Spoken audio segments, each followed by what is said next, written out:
And now we are here in mid-pollen season, and I guess we'll see what Cal has to say. You had plans to hang out with Cal today, but when you arrive at the geoponics dome, it's worryingly dark inside. Oh no, what did you do, Cal?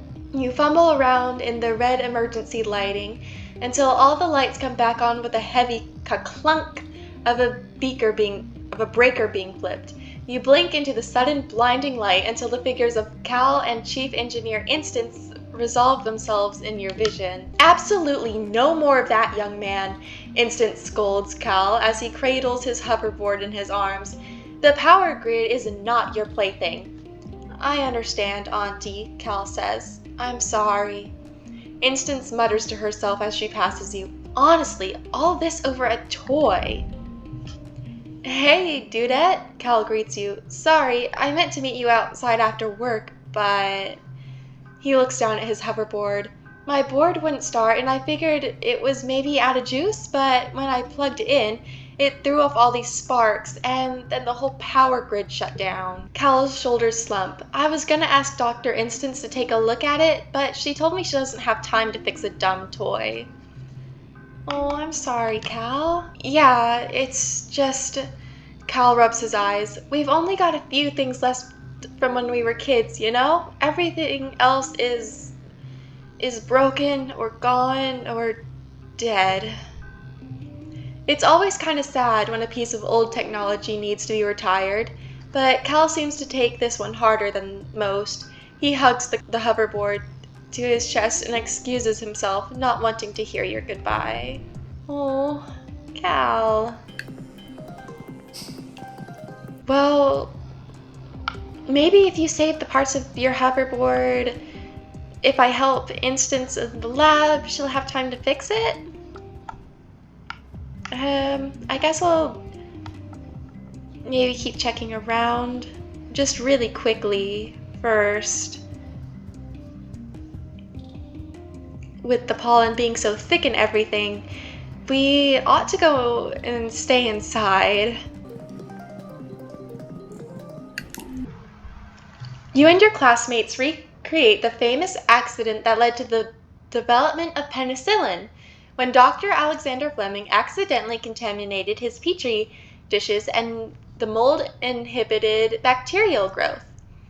It's a gross experiment, but it's pretty cool to see that fungus and mold were just as important on Earth as they were here. It's wild to think about all the uses for Vertumna funguses you haven't even discovered yet. And also figuring out what's going on with the whole shimmer thing.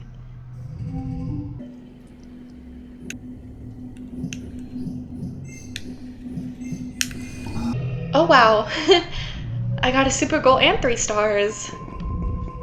That's a bit surprising. And it's late pollen season now.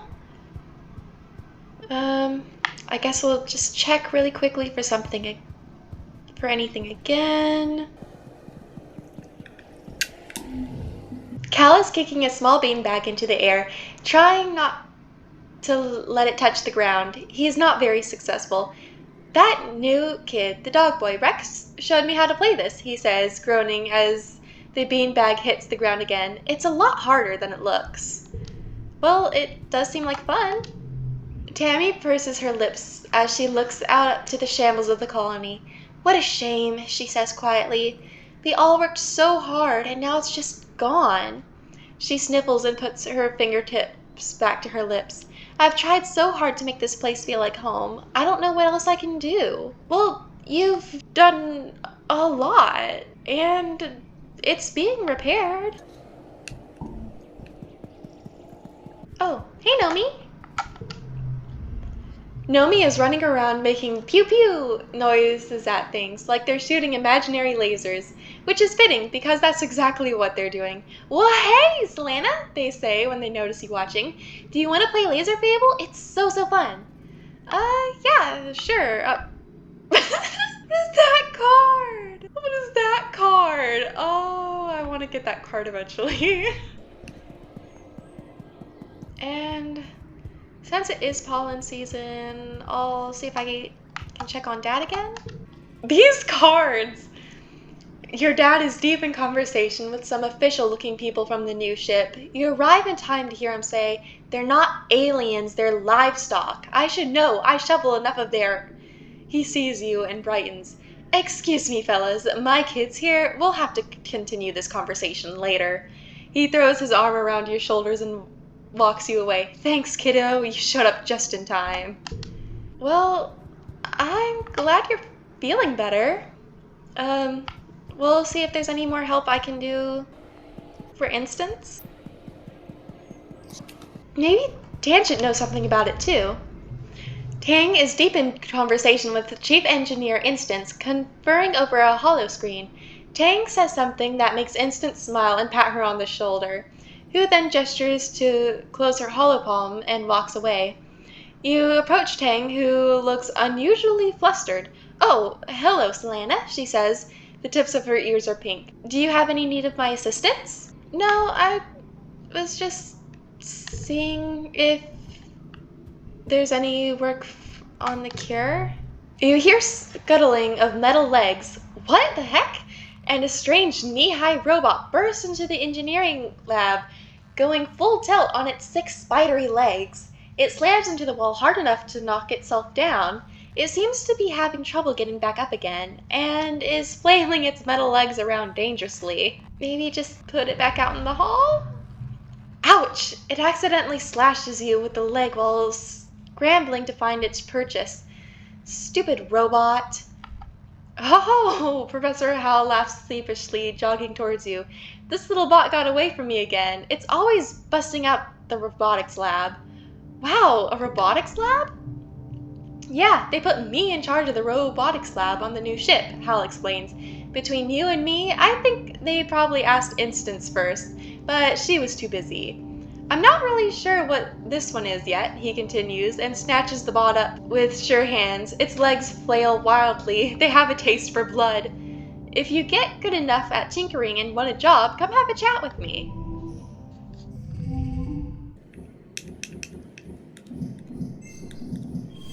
Woo!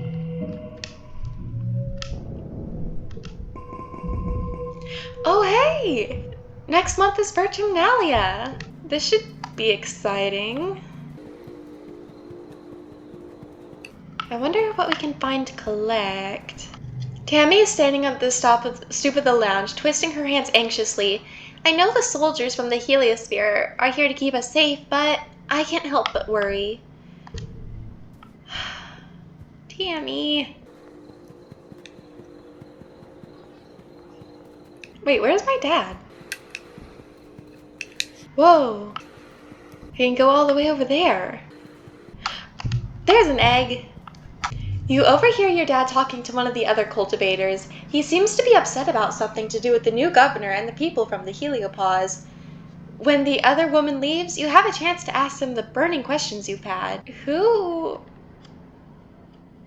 are those new people?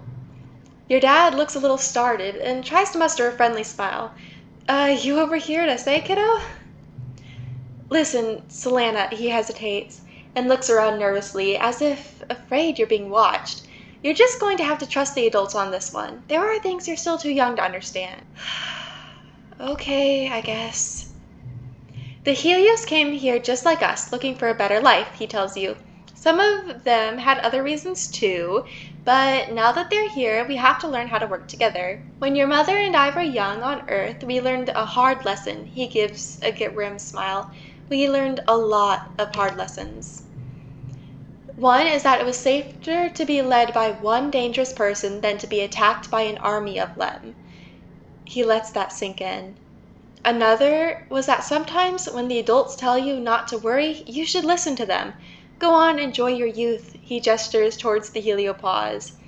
"Go get to know some of those new kids. I'm sure you'll find they're a lot like you." Before you can say another word, your dad is called back to work. There is still so much to be done to rebuild the farms and geoponics greenhouses, and you can see people from the Helio helping a lot. Maybe they aren't all that bad. Yeah, and I think, well, I'll say hi to Cal. See, Cal made friends with the Rex, and I think in the lounge area, I saw something that I could do with Nomi, so maybe I'll check that out. Oh, but what if there's something more, like, over here? Ah! There's an anemone. A flower! Yay! Hey, Anemone. Anemone looks around at all the new soldiers and arrived on the heliosphere. They look so cool, she mutters. Why didn't we act more like these guys in the first place? I don't know. Maybe because we didn't want to be super antagonistic, but then again, that should help to keep us safe. That's right, Cal. Cal is catching a nap sprawled across the pallet of bags of fertilizer. Someone's covered him up with a scratchy burlap blanket.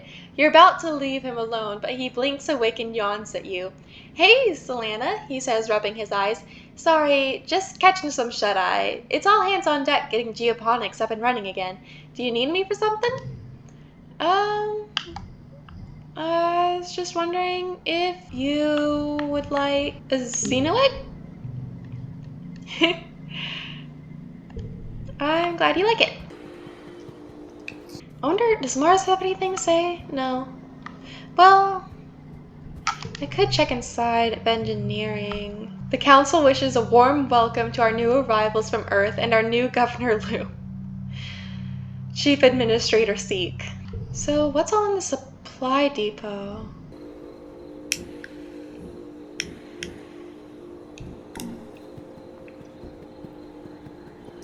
Yummy! Yeah!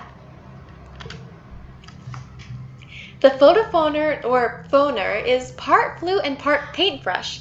You point the end of the phoner in the direction you want to paint, blow on the other end, and it makes a sound and draws holograms in midair. It comes with a funny earpiece that fits behind your ear and reads your thoughts. Well, not quite. More like it detects the electrical impulses in your head and draws those. You aren't really sure how to use it. Well, I guess that's what instructional videos are for. Great masters, or at least the people on these teaching vids who you notice are just sitting in their bedrooms like you, can create a whole animated scene. A lake, trees, a boat, a person on a boat fishing. You watch as the holographic image reels into something big. Then a gigantic fish jumps up and swallows the boat with dramatic music to match. You can do this, no problem. Honk! You have a lot of beautiful ideas, but what you get is a masterful honking noise and pulsating, tangled knot of sickly green light that quickly fades away. At this rate, you'll never be as good as the masters. That's discouraging. Well, maybe I can figure it out myself? You sit down and experiment with it. The Photophonor is different for every person, so figuring out how to play it is a personal experience. You let your instincts guide you. You wish it was as simple as thinking tree and it paints a tree, or even blue and it paints blue. No, for you, it's more like, well, if you think about food, it paints a lot of round bubble shapes. And if you think about something that makes you angry, it draws orange squiggles. Mostly, your phoner pictures have a lot of purple lines that dance around. You guess that's your personal style? Okay, actually, once you stop worrying about being good and just thinking about how it feels, it actually starts to feel fun. Oh. Hee hee.